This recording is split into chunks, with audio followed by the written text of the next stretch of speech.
आसर ते साजाद तहे मेरे आसर ते किन पुत्र सवार करावे मामल ते कौन बिलावे ओ साजाद तहे मेरे आसर ते साजाद तहे मेरे आसर ते किन पुत्र सवार करावे मामल ते कौन बिलावे दस गाजी शाम तैयार हमें तेरी सुन्नत कौन निभावे मामल ते कौन बिलावे दस गाजी शाम तैयार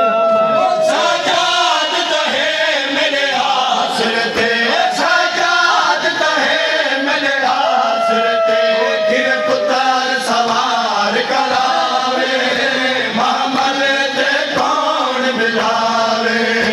दस गाजी शाम तैयार हमें तेरी सुन्नत कौन निभावे मामल ते कौन बिलावे दस गाजी शाम तैयार हमें तेरी सुन्नत कौन निभावे महमल ते कौन बिलावे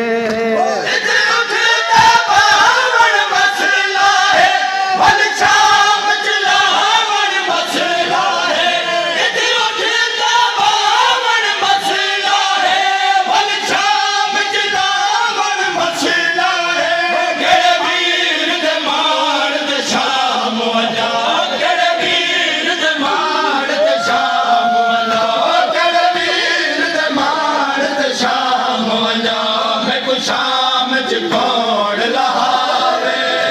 मामल ते कौन मिलावे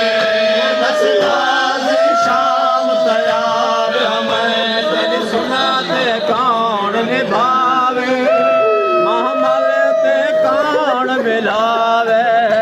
सब वीरा दी मकतल विच महिला नहीं सकदी मामल विच सब वीरा दी मकतल विच महिला नहीं सकदी मामल विच जे बस लगदे कहवे रणदा जे बस लगदे कहवे रणदा आ झड़ी होई भैड़ कुचावे मामल ते कौन बिलावे दस गाजी शाम तैयार हमें तेरी सुन्नत कौन निभावे महमल ते कौन बिलावे मामल को देख सुझेंदी हाँ तबलीग किते पैवेंदी हाँ मामल को देख सुझेंदी हाँ तबलीग किते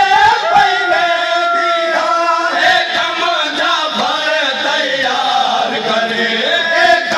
जाफर तैयार करे या बाबा नजफ तू आवे मामल ते कौन बिलावे दस गाजी शाम तैयार हमें तेरी सुन्नत कौन निभावे महमल ते कौन बिलावे साजाद दी झुकी होई कमर उते हथ रख के बाबी मामल ते साजाद दी झुकी होई कमर उते